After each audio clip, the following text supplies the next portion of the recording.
continuación en Canal 4.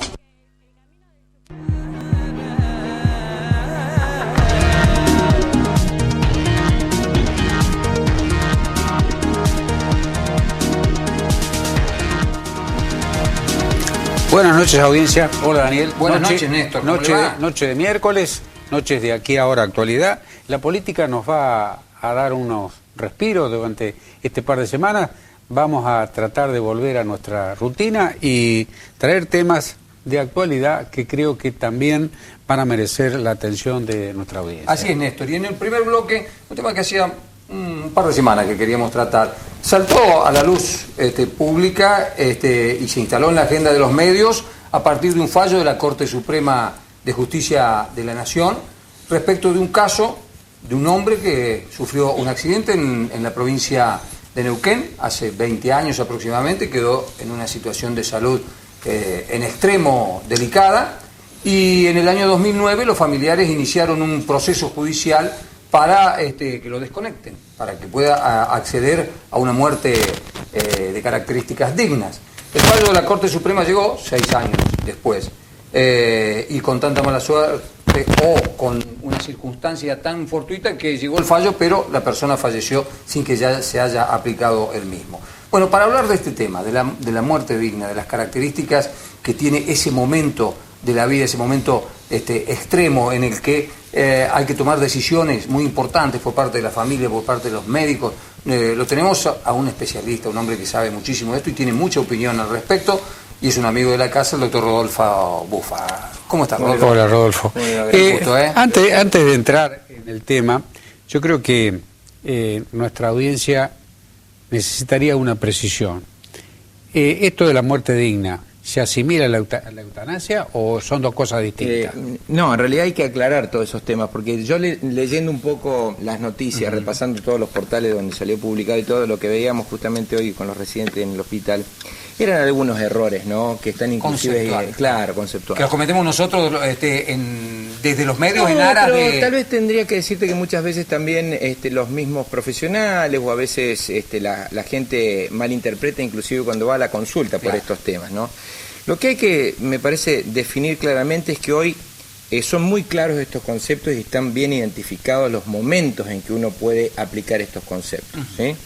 En primer lugar, lo primero que hay que hacer la gran diferencia es explicarle a la gente qué es una terapia intensiva, porque muchas de estas cosas se originan desde el momento que aparecen las unidades de cuidados críticos, que eso aparece por la década del 60 más o menos, en donde, ¿qué pasa? Se le dio la posibilidad a algunas enfermedades críticas tener la asistencia fundamentalmente por parte de alta tecnología, que es la que cambió un poco el curso de los momentos terminales, ¿sí? Fundamentalmente agudos, que sufría la gente en determinadas enfermedades y que antes, al no existir máquinas que cambiaban o sustituían órganos específicos, esa gente se moría. Claro. ¿Y dónde se moría siempre la gente? En la casa. En su casa, claro. O en una cama de un sanatorio, un hospital, una clínica, pero se moría con su gente. En la pieza. En la pieza, donde estaba internado. ¿no es cierto? Entonces, ¿qué pasa? El hecho de uno poder tener el cuidado crítico hizo que el enfermo ya sea separado. Primer punto, que humanamente empieza a cambiar un poco la idea de lo que existía con respecto al buen morir, o al morir humanamente, digamos, ¿no? Obviamente todo esto empezó a evolucionar. Todos ustedes recordarán el famoso caso de Karen Ankinlan, por allá por la década del 70, sí, señor, que fue el primero que empezó a establecer a nivel mundial las diferencias entre empezar a hablar de cuándo una persona estaba viva y cuándo estaba enferma, ¿sí? Que ese diagnóstico, digamos, no se hacía. ¿Por qué razón? Porque todos los códigos, inclusive el mismo nuestro código civil, todavía considera que una persona está muerta cuando se le establece que está en paro cardiorrespiratorio. Es decir, si uno tiene en cuenta esta palabra, una persona está muerta cuando el corazón deja de latir y cuando ya no respira más. Está bien, diría un compañero mío, es el que está bien muerto. Claro. Muerto. Pero, digamos, esa es la forma orgánica en donde, digamos, directamente nadie duda la existencia de vida o de muerte. Está bien, porque no tiene corazón batiente latiendo. Desde que surge este tema de Karen Ankinlan, que digamos que, fíjense que en esa época no existía este diagnóstico de muerte encefálica, a tal punto que cuando a Karen Kinlan se la deja desconectar, ¿sí? Porque después de un tiempo largo los familiares piden que se la desconecten, la desconectan del respirador y la chica sigue respirando sola. Por consiguiente, esa no estaba muerta. Claro. Sí, esa es la primera gran diferencia. ¿Sí? Ese no está muerta con el criterio que teníamos para el Código Civil, que lo seguimos teniendo. Hoy hablamos contigo, Rodolfo, decir que a veces se piensa que la muerte es siempre un hecho súbito. Claro, que pasa ahí. Claro, generalmente la muerte es un proceso. Claro. Por eso yo me limité un poco en la historia, porque ¿qué sucede? Todo esto ha ido cambiando el hecho de que uno pueda hacer que una persona siga, digamos, su condición de vida biológica, pero ahora tenemos que empezar a analizar la forma en que está llevando esa vida biológica. ¿Sí? Claro. Que obviamente, vuelvo a repetir, todo tiene que ver con... Y ahí es donde se empieza a hablar de dignidad. Claro, con el aumento de la tecnología. ¿Se dan cuenta? Es decir, porque hoy, si uno quisiera, puede mantener un cuerpo, ¿sí? Con el corazón batiente, con todos el resto de sus órganos fallando. ¿Se dan cuenta? Yo puedo poner un riñón artificial, un pulmón artificial, puedo poner hasta un corazón artificial. Sí, señor. Varias cosas, y poder hacer circular y mantener, por ejemplo, un cerebro funcionante, si no está en diagnóstico de muerte encefálica. Entonces, todo esto, obviamente, lleva a la misma profesión a empezar a cuestionar cuándo hay que dejar de hacer cosas. Claro. Y ahí es donde hay que empezar a hacer una diferencia entre lo que es una muerte encefálica, lo que es un estado crítico, ¿sí? Y lo que es un estado, digamos, de agonía o un estado terminal, ¿sí? Que es la palabra que se empieza a usar un poco ahora. Y las tres cosas son muy distintas. Hoy, aquella persona a la cual uno le hace el diagnóstico de muerte encefálica es un cadáver, o sea, está muerto. Aunque siga respirando. No, aunque siga latiendo el corazón. Latiendo el corazón. Esa es un cadáver que sirve para dos cosas. Claro. O para una ablación de órganos, es decir, sacarle los órganos a corazón batiente para que lo usen otras personas que lo están necesitando, o si no es un cadáver que sirve para esos fines, es un cadáver. Entonces lo tienen que llevar a la morgue. ¿Sí? Entonces acá viene la gran discusión de cuando yo digo, esta persona que está en esta cama tiene muerte encefálica. ¿Es donante o no es donante? Bueno, entonces yo le tengo que decir a la familia, bueno, mire, van a entrar, lo van a ver, en 10 minutos le desconectamos el respirador y ahí empieza todo el lío. Claro. ¿Sí? Porque la gente asocia respirador con vida. ¿Está bien? Entonces... Y desconectar el respirador con matar. Claro, exactamente. Desconectarlo significa me lo vas a matar. Y no, yo ya le estoy diciendo que está muerto. Claro. O sea, lo que le estoy dando la posibilidad es solidaria. Claro. De que se transforme, digamos, en una continuidad de vida. Muchas es cosas. decir, Rodolfo, para que seguir en esta tarea de esclarecer conceptos, cuando se diagnostica muerte encefálica, no hay vuelta atrás. Exactamente. Es decir, el cerebro murió y murió. No es como al corazón que le ponen las paletas y lo... Exactamente, un corazón. Y vuelve a arrancar. Exactamente. Y ahí hay que detener... Fíjate que un corazón puede pararse y uno, a través de la reanimación cardiopulmonar, puede hacerlo arrancar. El cerebro no. El cerebro, una vez que vos hiciste el diagnóstico de muerte encefálica, se murió. Y ahí hay que detener toda la acción médica. Claro. Detener la acción si no es donante. Claro. Si es donante, todo lo contrario. Claro. Iniciamos un proceso para cuidar los órganos para otras personas. Claro. ¿Está bien? Ahora, si se murió, las terapias intensivas no están hechas para trabajar con muertos. Las terapias intensivas están hechas para trabajar con gente crítica. Entonces, esa cama que ocupa una persona que es un cadáver no debe ser ocupada por el cadáver. Entonces, cuando uno hace ese diagnóstico, los médicos tenemos la obligación de ir y planteárselo. Y esto hay que aclararlo. ¿Por qué razón? Porque, vuelvo a repetir, el Código Civil dice esto, paro cardiorrespiratorio. Pero la ley ya nacional e internacional, ¿sí? Y ya el mismo código acepta que cuando usted tiene este diagnóstico tiene que desconectarlo si no va a ir a ablación. Yo tengo la obligación de hacer eso. Eso es una cosa, es un extremo, ¿no es cierto? El otro extremo es para qué sirve una unidad de cuidados críticos. Una unidad de cuidados críticos, como dice la palabra, sirve para revertir una situación crítica. ¿Sí? Entonces ahí debieran entrar todos los pacientes que se encuentran en esa situación.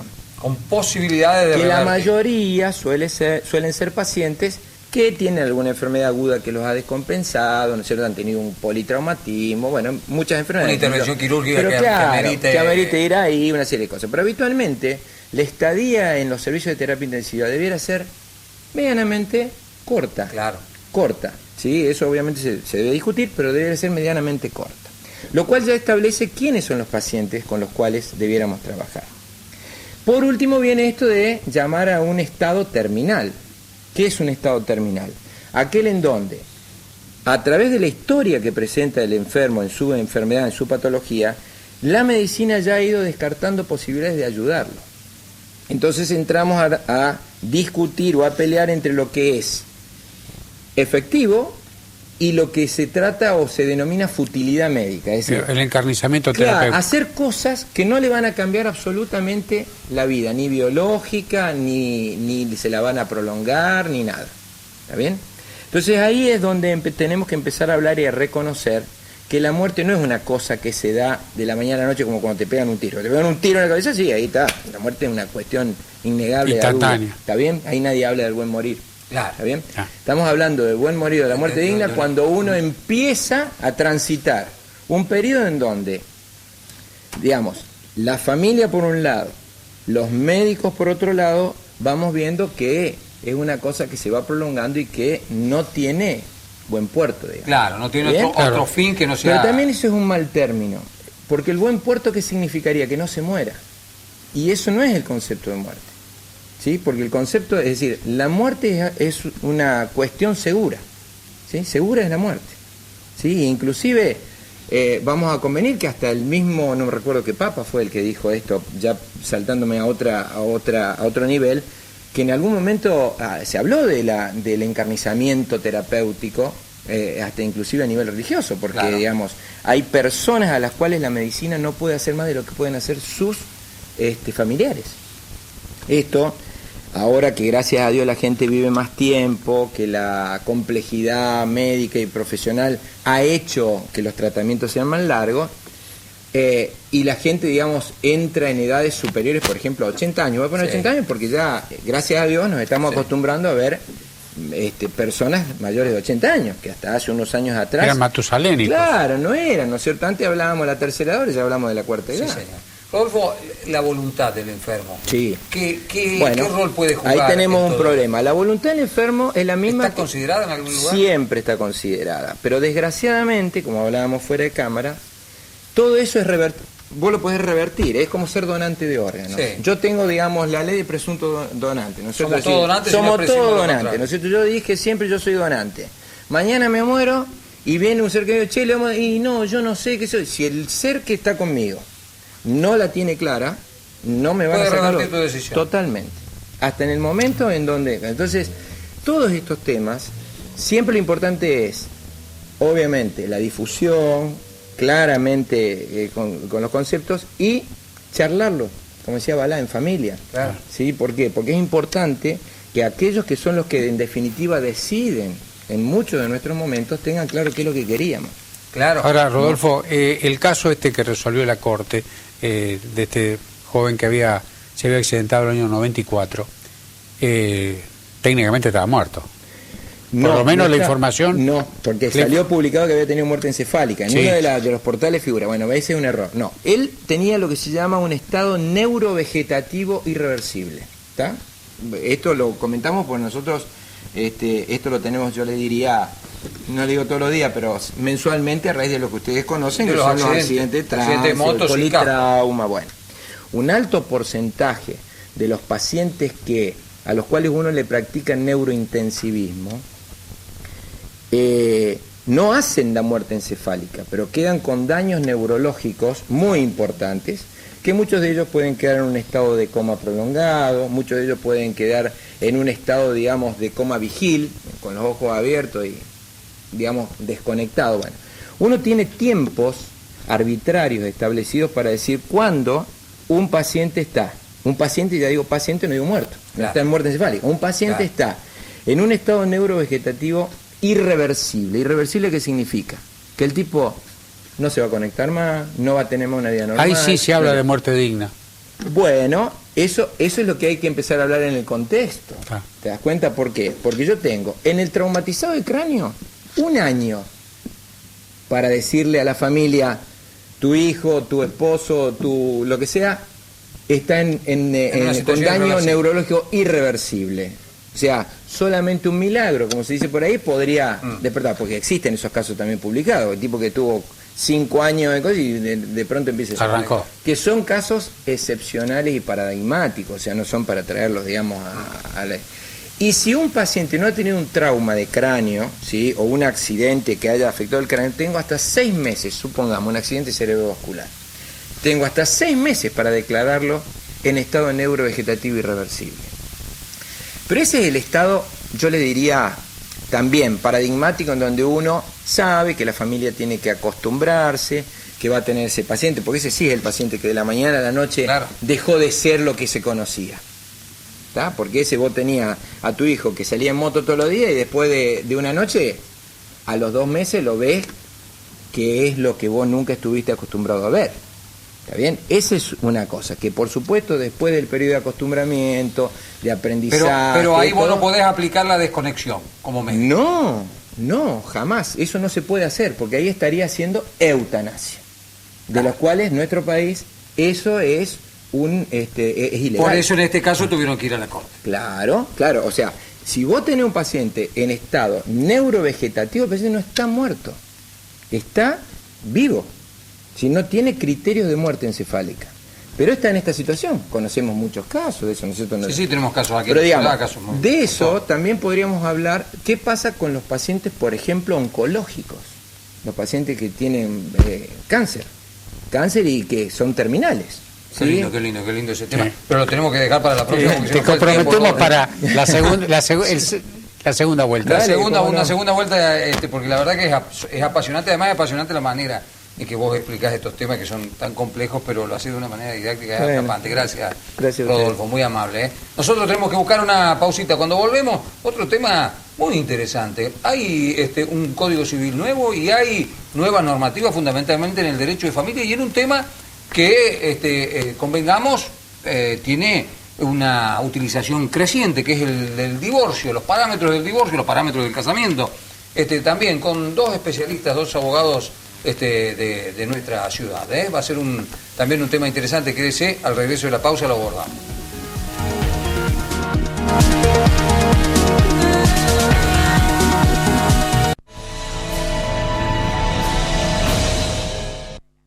Para todas tus compras, contá con Nativa. Obtené múltiples beneficios y promociones exclusivas en comercios adheridos con los planes de cuotas más convenientes.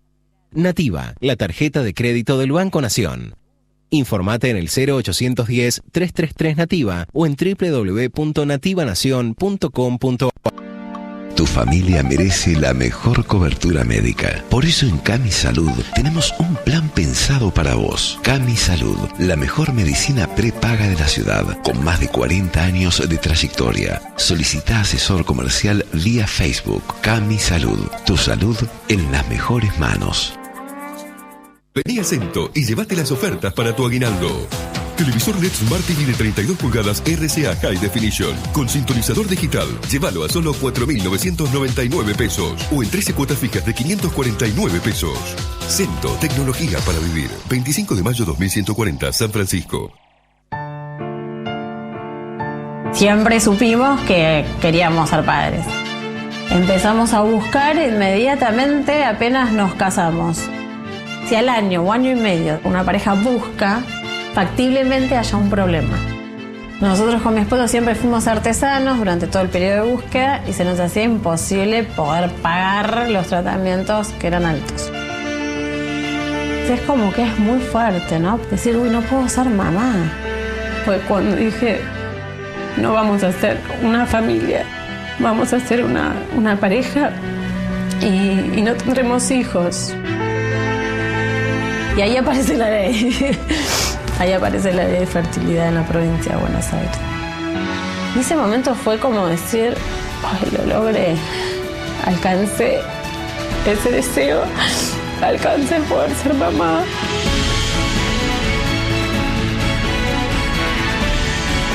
Esta ley nos cambió la vida a los 3 y a un montón de familias más.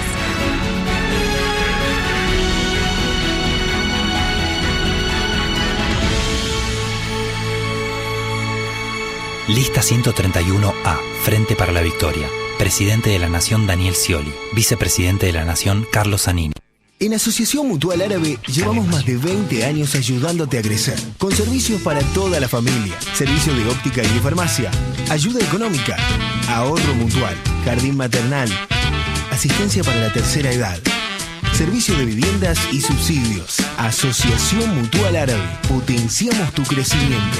9 de julio 1998, San Francisco, teléfono 425-444. En San Francisco, seguimos trabajando para nuestra gente. En noviembre de 2014, se comenzó la construcción de obras complementarias de 430 unidades habitacionales que estarán finalizadas en junio de 2016 y que se están construyendo en un terreno de 12 hectáreas que la municipalidad donó al gobierno nacional. Las unidades incluyen viviendas unifamiliares y multifamiliares en dúplex de 70 metros cuadrados de superficie con 2 dormitorios y también se prevé la construcción de un centro comercial. El barrio estará compuesto por 15 manzanas y contará con los servicios de cordón cuneta, agua, red cloacal y gas natural. En San Francisco lo hacemos bien. Intendente Ignacio García Aresca. Sábado 8 de agosto, en el gimnasio de Sociedad Esportiva Devoto. Sorteo de 500.000 pesos en efectivo. Correspondiente al pago anticipado de la gran promoción de Devoto. Además, el show en vivo de El Toro Quevedo. Reserva tu entrada a 50 pesos, capacidad limitada. Participa del sorteo, pago anticipado de la gran promoción de Devoto. Proponemos que todo funcionario político cobre como una maestra. Nosotros como diputados ya lo hacemos y aportamos la diferencia a los que luchan. En Córdoba, Leticia Cheli, senadora, lista 1A, Frente de Izquierda. Curioto Fotografía, cámaras digitales, celulares, tablet. Lleva todo hasta en 12 cuotas sin interés con tarjetas Argencard, Cabal, Diners, Mastercard, tarjeta naranja, Visa. Con Curioto Fotografía es hora de sonreír. 25 de mayo 2035 y búscanos en Facebook. Nicolás del Caño, diputado nacional y candidato a presidente. Apoya las causas de los trabajadores, las mujeres y los jóvenes. ¿Usted va a seguir hablando como si fuera un gerente de la empresa o va a realmente tomar la demanda de los trabajadores despedidos? Nicolás del Caño, presidente. Miriam Breckman, vice. Lista 1A, Frente de Izquierda.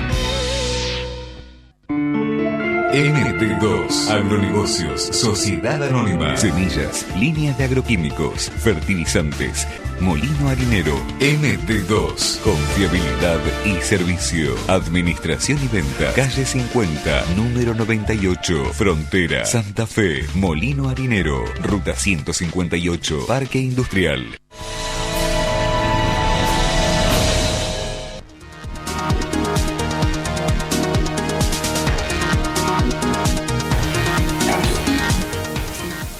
Bueno, Daniel, damos la vuelta a la página y vamos con una colega joven que es la primera vez que nos visita. ¿Qué nos visita? La Sí, doctora Celeste Peretti. ¿Qué tal? Buenas Hola, noches. Celeste. Buenas noches. Yo había dicho de dos porque está Andrés también aquí. Yo pensé que nos iba a acompañar, pero dice, no, este es la especialidad, esta es la especialidad de mi hermana. El divorcio es la especialidad de Celeste. ¿Ya estás casada, Celeste? No, soy soltera.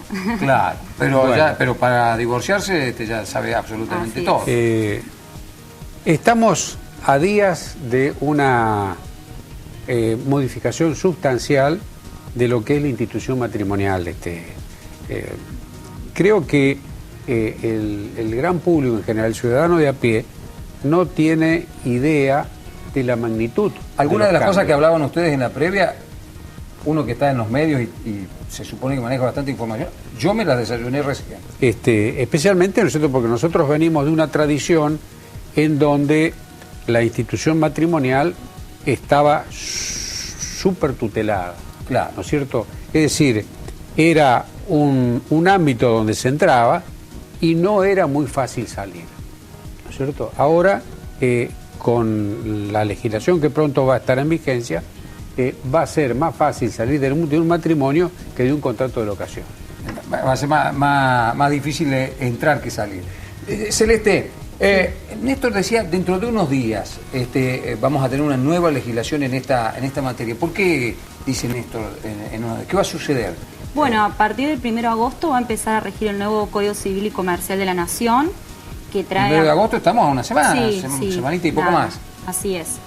Y bueno, trae muchos cambios, innovaciones, y en materia de familia y de divorcio particularmente, bueno, también. Dentro de las características, más o menos para que la gente sepa, se puede decir que, bueno, el nuevo Código Civil se adapta a lo que es la ley del matrimonio igualitario.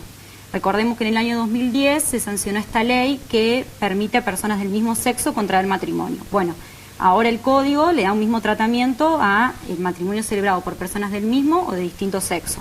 Eso es una característica. O sea que el concepto de la ley de 2010, que venía a ser supletorio, digamos, del Código Civil, se incorpora al Código Civil. Así es, digamos, ya la terminología la toma en su totalidad, bueno, los efectos jurídicos también. Bueno, otra característica también es en cuanto a los deberes del matrimonio, los deberes entre los cónyuges. Sí. Bueno, hay una serie de deberes como es la convivencia, la asistencia mutua, la cooperación, los alimentos, y trae un cambio que es el deber moral de fidelidad. O sea, ya no es un deber legal. Así es. La fidelidad era en un tiempo, no sé en estos últimos años, pero en un tiempo era una causal de divorcio y ponía la culpa en cabeza del infiel. Y con algún tipo de consecuencias muy severas. Así es. Bueno, ahora desaparece con una obligación moral, entonces no tiene consecuencias jurídicas. Y bueno, esto es un cambio importante. Y sí, además entiendo, Celeste, que en la ley que ahora va a entrar en vigencia no existen causales de divorcio. Claro, así es, tal cual, otra característica. Que no es necesario invocar y probar estas causales, como puede ser el adulterio, es decir, la infidelidad, las injurias graves, un abandono malicioso del hogar, es decir, una serie de causales que ahora no va a ser necesario. Por eso se llama un divorcio incausado. Y esto, bueno, elimina, como decían ustedes, es decir, la culpabilidad. Digamos, causa siempre hay. Lo que pasa es que no es necesario invocarla. Invocar y probar. Simplemente, de acuerdo al nuevo texto, uno de los esposos concurre a tribunales y manifiesta estar casado y que quiere acceder al divorcio vinculado. Eso es lo que se dice en la jerga, lo escuché, el divorcio exprés. Sería. Claro, el divorcio express en realidad va, digamos, con las pocas trabas, digamos, por decirlo así, legales que hay. Porque ahora el divorcio puede ser solicitado por uno o por ambos cónyuges y tiene que ser, el trámite básicamente es una petición. Es decir, es un acuerdo que tienen que acompañar donde regulen, bueno, estas cuestiones relativas a un divorcio, como puede ser la división de bienes, la atribución de la vivienda familiar, responsabilidad parental, es decir, el cuidado de los hijos. Bueno, todas estas cuestiones que trae aparejado el divorcio. Pero el núcleo del problema, la subsistencia del vínculo matrimonial, no es tema de discusión. No. Pedido, se concede. Todas las otras cosas se pueden discutir. Es un trámite. Claro, ahí viene lo que vos decís de lo express, digamos, porque es acompañar este tipo de petición. Si no hay, suponte, lo pide uno solo de los cónyuges y acompaña este acuerdo, el otro puede acompañar un acuerdo distinto.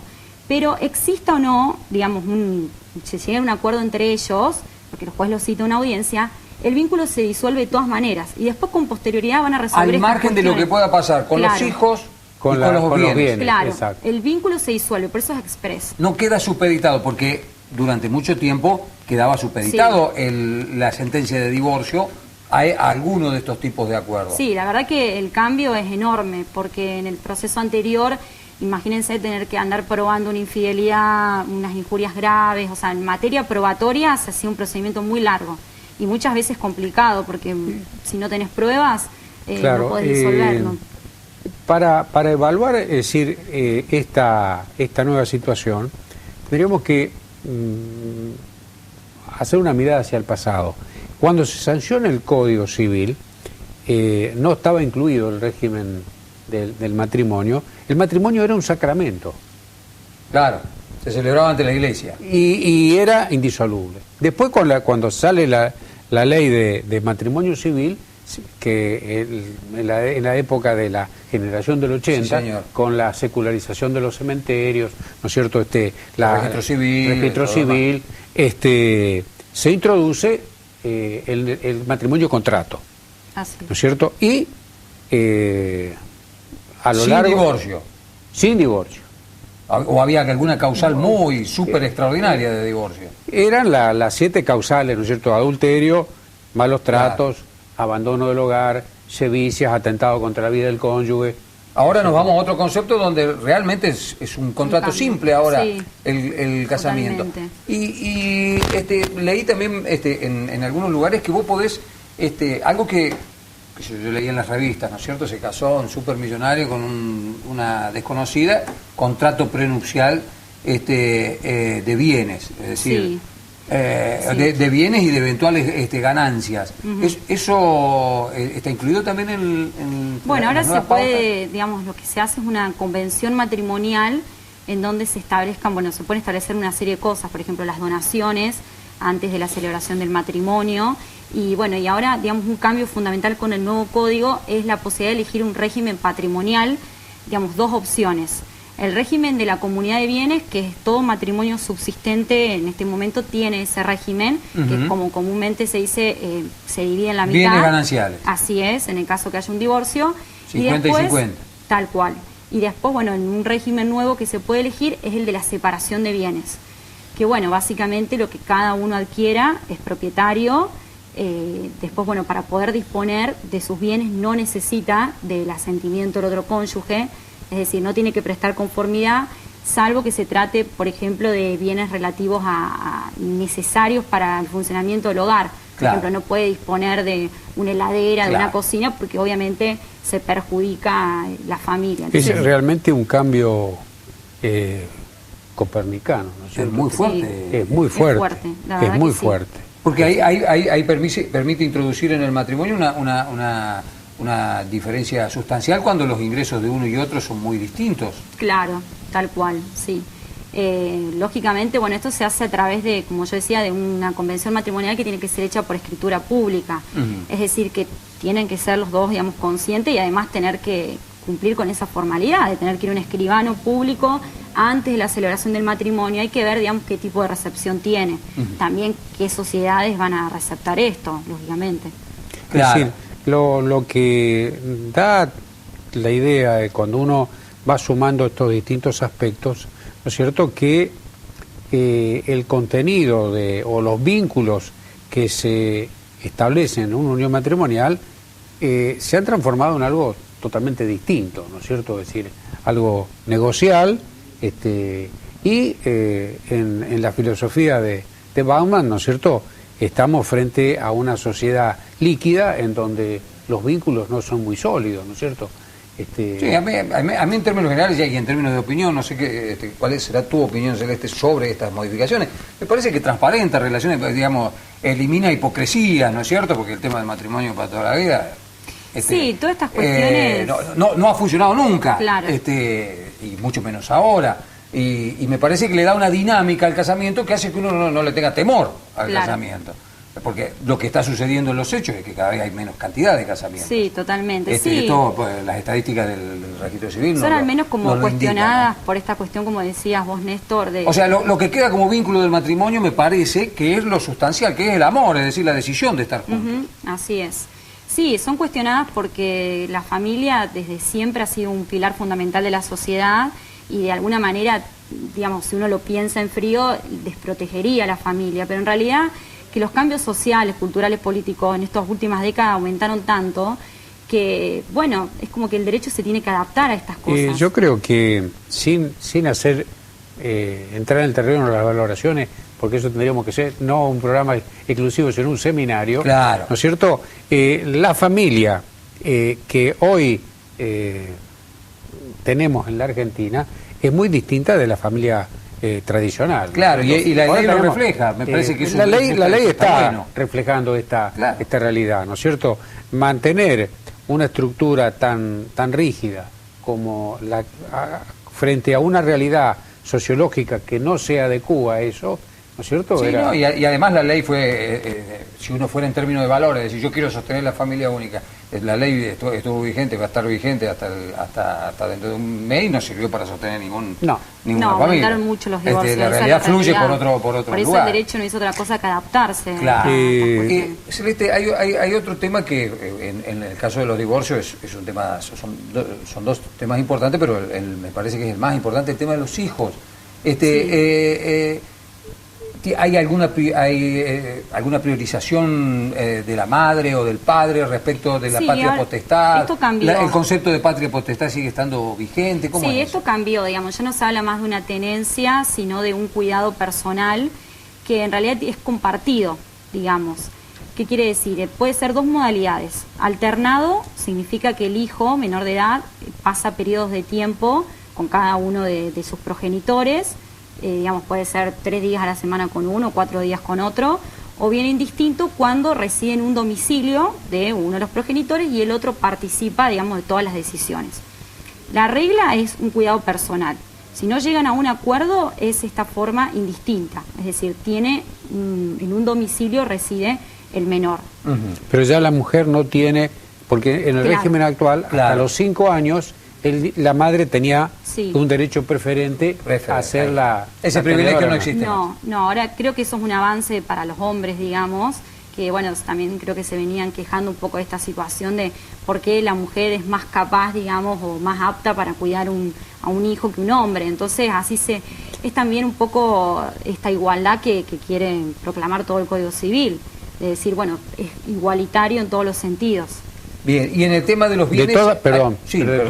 es igualitario, pero de todas maneras, la cuestión de la tenencia o de la guarda del niño se define en función del interés del niño y no de los presuntos derechos del papá o de la mamá. Ese es un concepto nuevo, claro. ¿Cierto? Y la verdad es bien interesante. Es real, porque digamos los chicos quieren estar con sus padres y si pueden estar de manera libre con ellos, sin decir, bueno, sujetarse a un régimen rígido y todo lo demás, creo que es mejor. Y se nos fue el tiempo, pero ¿hay algún cambio que quieras apuntar respecto de la cuestión de los bienes en el divorcio? Bueno, con respecto a los bienes, depende, como te decía recién, qué tipo de régimen estén, digamos. Si es el de la comunidad, que es como todo matrimonio actualmente se encuentra, o si se divorciaron, pasaron. Y yo que estoy casado, por ejemplo, ya, ¿puedo incorporarme al nuevo régimen o yo ya vengo con la ley...? Digamos, habrá que ver, antigua, digamos, qué situación, pero en realidad lo que se establece es que después de un año de celebración del matrimonio pueden optar por cambiar de régimen. Es decir, vos estás en el de la comunidad, se puede optar en la separación de bienes, pero habrá que ver, digamos, qué interpretación se le da. ¿Y qué pasa con los que nos casamos antes? Claro. Ojalá que no, porque si mi mujer me dice que en cuanto a la... gana más. que yo. Pero bueno... Celeste, nos quedamos con sabor a poco, tenemos un montón de temas. Pero vamos a comprometer a Celeste, a Andrés, para seguir desandando estas novedades. Muchas cosas son absolutamente nuevas para muchas personas. Así es. Y bueno, hay que difundirlo, hay que conocerlo, porque son derechos, ¿no es cierto? Y deberes. Que tenemos, ¿no? Así que en cualquier momento repetimos la charla, si le parece, a Néstor también seguramente. Ahora buscamos una pausita, cuando volvemos vamos a cambiar de tema. Vamos a ir a un tema más real, más concreto, tiene que ver con la energía, tiene que ver con la ley de seguridad en el uso de la energía, y vamos a hablar con un especialista de nuestra ciudad sobre estas cuestiones, el ingeniero José Luis Daga. Al regreso de la pausa.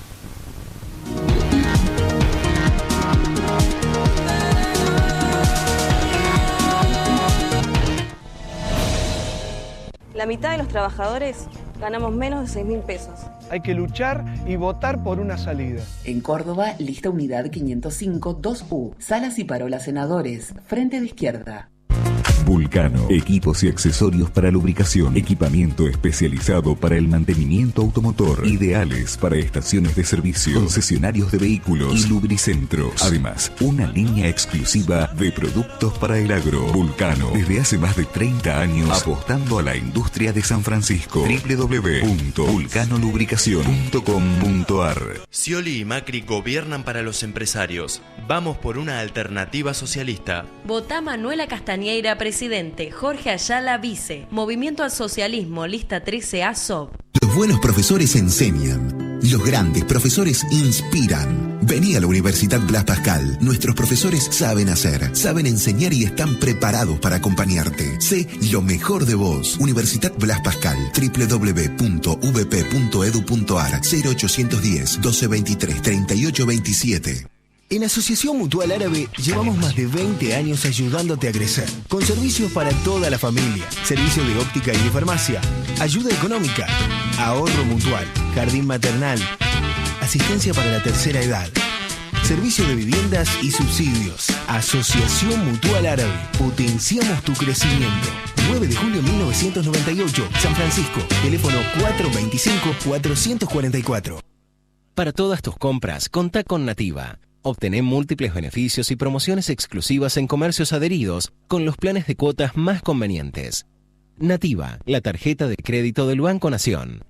Informate en el 0810-333 o en www.nativanacion.com.ar. Tener compañía te permite mirar hacia el futuro. Te ayuda a crecer y a soñar. Cuando nos elegiste, no elegiste solamente una aseguradora. Tenés Cooperación Seguros, tenés compañía. En San Francisco, Juan B. Justo 226. Asesorate por nuestro equipo de profesionales, productores asesores de seguros. Para subsistir, me inventé mi propio proyecto. Un vecino me dijo que llamara a microempresas y llamé. Vinieron y en 48 horas me llama y me dice, Gaby, ya está la plata depositada. Le dije, bueno, acá empieza un camino para mí. Lista 507A, Frente para la Victoria. Parlamentario del Mercosur por la provincia de Santa Fe, Diego Martín Mancilla. No te pierdas el outlet de sacos Sport y camperas en Valentino. Precios increíbles. Valentino. Outlet, sacos y camperas en Valentino. Outlet, sacos y camperas en Valentino. Valentino, 25 de mayo 1807, San Francisco. La Municipalidad de Arroyito sigue con la construcción de viviendas para nuestros vecinos. En los próximos días se entregarán 8 viviendas pertenecientes al Plan Casa. En la actualidad se encuentran en ejecución 32 nuevas viviendas. 20 son pertenecientes al Plan Casa y 12 al Plan Casa Social. Estas viviendas son construidas en los 100 lotes que en 2014 esta gestión adquirió y la mano de obra es 100% local.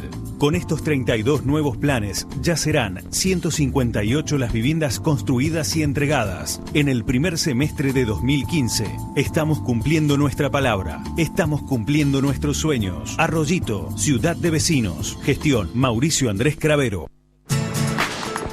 Si como gobernador de la Sota creó el programa Primer Paso, que ya le garantizó oportunidades de trabajo a 130.000 jóvenes, imagínate lo que puede hacer por vos y por nuestra provincia como presidente. Nada ni nadie mejor para Córdoba que un presidente cordobés. Lista 138D, Unidos por una Nueva Alternativa. Presidente de la Nación, José Manuel de la Sota. Vicepresidente Claudio. Viernes 24 de julio en el Bomberos, Damián Córdoba. 120 minutos que se van deprisa. Busca tu anticipada en el Busca, el Búnker y el Milenio. En boletería, viernes 24 de 18 a 21 horas. Viernes 24 de julio, exclusivo, Damián Córdoba en el Bomberos de San Francisco. Tu familia merece la mejor cobertura médica. Por eso en Cami Salud tenemos un plan pensado para vos. Cami Salud, la mejor medicina prepaga de la ciudad, con más de 40 años de trayectoria. Solicita asesor comercial vía Facebook. Cami Salud, tu salud en las mejores manos.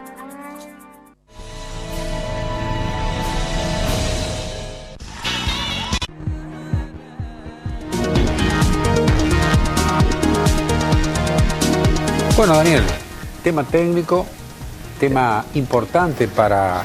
Tiene que ver con nuestra provincia de cotidianeidad, ¿no es cierto? Porque es, bueno, ni más ni menos que el uso de la energía, ¿no? Cuando hay energía. Y de la mano de un especialista en el tema. Un especialista, sí señor. El ingeniero José Luis Daga, que tuvo la deferencia de hacernos llegar un escrito, un trabajo que él realizó sobre este tema, y de allí la inquietud de que él nos lo pudiera contar, nos pudiera explicar qué es lo que es esto de la seguridad en el uso de la energía. José Luis, buenas noches, muchas gracias por aceptar la invitación. ¿Qué tal, Daniel? Hola, ¿qué tal? ¿Qué es esto de la...? Bueno, en el mes de junio, a mediados de junio, se sancionó la ley 10.281 en la provincia de Córdoba, donde establece algunos reglamentos para tendientes a la seguridad eléctrica. Sí, señor. ¿Cómo nace esta ley? No sé si recordarás, en el año 2011 hubo un accidente en Córdoba de un chico de 13 años que se electrocutó con un basurero. Sí, señor, sí, lo tengo presente. A partir de ahí, la mamá, Sandra Meyer, empezó a trabajar, formó una asociación que se llama Detectando Peligros. Y fue un poco la promotora, el motor de esta ley. O sea que, tiene esta breve historia, pero viene los colegios profesionales, los profesionales en la materia pudieron trabajar en la elaboración. Nosotros se trabajó, mira, yo te diría que nosotros en San Francisco hemos avanzado, prácticamente en forma paralela, algunas veces sin saberlo, en una ordenanza. Tal es así que ahora esta ley que se está reglamentando y un poco el trabajo que yo, humildemente a partir de la experiencia de la ciudad, se lo hemos alcanzado al colegio nuestro en Córdoba, y representantes del gobierno de la provincia consultaron a la Municipalidad de San Francisco en la semana pasada para evaluar su implementación. En líneas generales, este proyecto tiende a prevenir que no haya accidentes eléctricos. Sí, señor. Sobre todo en Córdoba hay una franja de muchas propiedades. O sea, cuando se edifica una propiedad, en teoría tendría que haber un profesional actuante. Como sabemos, hay muchísimas propiedades que no están. Por un lado. Y por otro lado, propiedades que se van alquilando, se van reconectando el servicio eléctrico, hay una franja que no interviene, nadie controla las instalaciones eléctricas. Claro, se reconecta, pero a lo mejor es una propiedad que tiene un sistema armado de 30 años atrás. Absolutamente, o sea que tal cual está ahora, EPEC, vos cumplís los trámites, va y te conecta. Entonces, ese es un aspecto que, en cierto modo, la ley provincial cubre ese aspecto que nosotros, en cierto modo, en las ciudades chicas como la nuestra y como otras ciudades que hemos también asesorado de la parte del Colegio de Ingenieros, el municipio en ese aspecto controla un poco más. En ciudades grandes esto no se da. Entonces, crea la figura del electricista matriculado. ¿Qué es lo que nosotros habíamos sugerido en la ordenanza que se dictó en San Francisco? Hay plomeros, por ejemplo. A imagen y semejanza, ni más ni menos, el gasista matriculado, claro, que para conectarte el gas tiene que tener la firma de un matriculado. Esta sería la primera garantía de seguridad. Nosotros acá lo pensamos distinto, por eso que han pedido nuestra experiencia. Nosotros acá lo pensamos al electricista matriculado como como un corresponsable del profesional. Claro. Acá, cuando vos haces una vivienda, y sobre todo apuntando a lo nuevo, se hacen los planos y el electricista corrobora o se compromete o es corresponsable de que se ejecute de acuerdo a plano. Lo que se pensó en Córdoba es justamente esa otra franja donde no hay un profesional, ingeniero, arquitecto actuante, sino que son casas donde no hay profesionales, o sino en lugares, como dije antes, donde hay reconexión de servicios. Claro. Ahí tiene por sí solo el electricista matriculado la potestad de emitir un certificado que se llama de aptitud técnica para que se vuelva a conectar el servicio. ¿Y cuáles son las principales características que tiene que tener un sistema dentro de una casa para que sea seguro? Mira, se me venía a la memoria, la cifra que tiene Bomberos de la provincia establece que más del 80% de la causa de incendios son producto por instalaciones defectuosas. Sí, señor, porque cuando uno habla de seguridad eléctrica, uno piensa en la persona electrocutada, pero justamente estaba estaba pensando, no, también está esta otra consecuencia, que es los incendios. Los incendios, o sea, más del 80%. Claro. En general, la vivienda tiene que tener dos aspectos principales. Uno que es el protector diferencial, que sí o sí lo tiene que tener el disyuntor. Un elemento que ronda los 400 pesos, depende de la capacidad, pero ya todos, haya o no certificado, haya o no electricista, por la seguridad de uno, colocar, o sea, que esté presente el protector diferencial. Y por otro lado, las puestas a tierras. Sabrán que los artefactos. En las instalaciones, los toma corriente, digamos, tenemos ahora todos con la tercer toma, la tercer pata. Ese tercer toma asegura que el elemento que yo voy a conectar, además de recibir corriente por los dos pernos de arriba, el de abajo me asegura que lo conecta al chasis a tierra. Entonces, yo voy a tener una conexión segura por la instalación, antes que yo lo haga por mi cuerpo desde el artefacto a tierra. ¿Se entiende? Sí. Esos son dos aspectos mínimos, sencillos, que tenemos que... O sea, que tiene que... Si no interviene el electricista, se corre el riesgo que le pongan una placa con la adaptación. Con la adaptación y no exista la bajada a tierra. Así es. José Luis, te saco por un momento del tema de la instalación en la propiedad. Pero vos, este es un tema que vos conocés mucho. ¿Cómo está la calidad de la energía que recibimos en las casas? Porque ese es otro tema. Estamos recibiendo la energía en los niveles de potencia que se requieren. ¿Te referís a San Francisco? En San Francisco sí, en la región fundamentalmente. En la región. Mira, desde hace... nosotros, el San Francisco... yo te diría el núcleo, las varillas, Arroyito y Morteros, ha tenido un crecimiento algo por encima de la media nacional. Nosotros prácticamente en los últimos 10 años se ha duplicado el consumo de energía eléctrica. ¿Cómo se atiende ese consumo? Antes, hace 20 o 30 años atrás, había máquinas que se instalaban en ciudades como San Francisco, donde generaban y se distribuía. Desde hace 20 o 30 años cambió. Hoy se instalan máquinas grandes en algunos puntos del país y se... Cuando vos decís máquinas, por ejemplo, nuestra central... Claro, nuestra central ya, las dos máquinas que tenemos en San Francisco ya están prácticamente al borde de su vida útil, y no se van a repotenciar más porque la nueva, digamos, el nuevo sistema establece que se instalen máquinas grandes en algún punto del país, que la logística lo establezca, y hacer líneas de conexión. ¿Por qué digo esto? Porque nosotros el crecimiento no va a ser no va a ser abastecido o atendido a través de repotenciar el parque generador local, sino que va a ser a través de líneas que lleguen. Córdoba tiene, o sea, del sistema interconectado nacional, ya tenemos, Córdoba ya está consumiendo más de... ¿Es más eficiente ese sistema? Es más eficiente. Entonces, ¿es más barato también? Bueno, digamos, al más eficiente es en el sentido que tiene por kilowatt disponible menos inversión. Claro. Después está la eficiencia. Bueno, lamentablemente todavía no se ha avanzado en energías limpias, pero en el caso de Córdoba toma de 3 puntos del sistema interconectado. Uno es Almafuerte, otro es de Villa María y el otro de Montecristo. Nosotros actualmente recibimos casi el 80% de la estación que está en Montecristo. Los que vamos a Córdoba conocemos ahí esa estación importante que está, pero somos muy dependientes de esa línea. Claro. Necesitamos otro punto, y si es posible, diverso, digamos, para que no haya problema. Entonces se está ejecutando otra línea desde Arroyo Cabral, que está pegado a Villa María, y ese sería los 2 puntos de alimentación del sistema interconectado a la ciudad, lo que nos permitiría, no solo a San Francisco, sino las varillas, solucionarlo, la línea Morteros, que depende de San Francisco, el problema de energía por los próximos... ¿Eso se hace un anillo eléctrico? 15 años. Bueno, ahí se estaría completando el anillo, que es actualmente la línea que viene de Montecristo a San Francisco, se complementaría con el cierre del anillo de Arroyo Cabral a San Francisco. Con esta nueva línea de Arroyo Cabral se podría evitar el delivery de energía. Claro. Porque actualmente en los veranos los estamos pasando, pero es que se instalan generadores... Absolutamente, eso es producto de que no se ha acompañado la inversión y ha tenido que recurrir a esta energía delivery, sobre todo en el verano.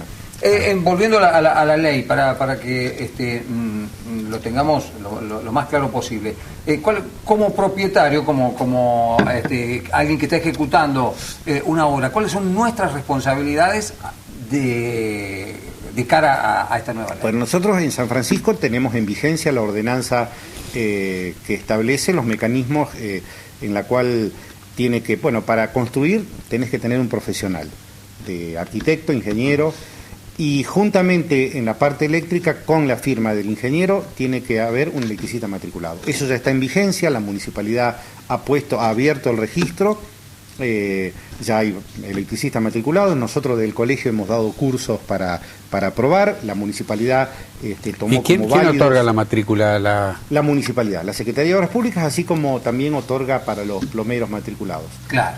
Con una serie de requisitos para los que son técnicos con título habilitante, ya son incorporados en forma directa, y para los que no son electricistas de oficio, tanto la UTN como el Colegio de Ingenieros se van alternando, estamos dictando cursos para habilitarlos. Para otorgarles el título habilitante. Eso es lo que está en la ordenanza local. Como te decía, la ley establece otras facultades para los electricistas matriculados, que es para la reconexión del servicio. Y eso tiene en principio obligación en toda la provincia. Así que ahí se tendrá que adaptar, se está elaborando la reglamentación de la ley. El organismo de control de la ley es el ERCEP. Es el ERCEP. Es el ERCEP el que está reglamentando. La provincia puede hacerlo porque es la única proveedora de energía y dice, no reconecto el servicio sino en tal y cuales condiciones. Sí, en realidad el ERCEP, el ERCEP es el que controla las distribuidoras. Hoy son todas distribuidoras. Están las cooperativas eléctricas en el interior y EPEC, que es una distribuidora más. Es una distribuidora más que no es una distribuidora más, es la más importante y tendrá también, eso también lo comentamos con los profesionales que trabajamos en este tema, que EPEC se tenga que advenir a que solicite ese certificado. O sea que habrá que trabajar también en ese tema. Habrá que trabajar también en ese tema, pero evidentemente que todo va en ese sentido. Todo va en ese sentido y que en definitiva redunda en una mayor seguridad hacia las personas, así que en buena hora que se avance en ese aspecto. Ingeniero, muchísimas gracias, muy esclarecedor. Néstor. Con esto cerramos. Agradecemos a la audiencia, como lo hacemos habitualmente, que nos hayan acompañado a lo largo de esta hora y en la confianza de haber satisfecho sus expectativas, es que con Daniel Pastore nos atrevemos a invitarlos para que nos acompañen el próximo miércoles en este canal y a esta hora para otra jornada de Aquí Ahora Actualidad. Muchísimas gracias y muy buenas noches.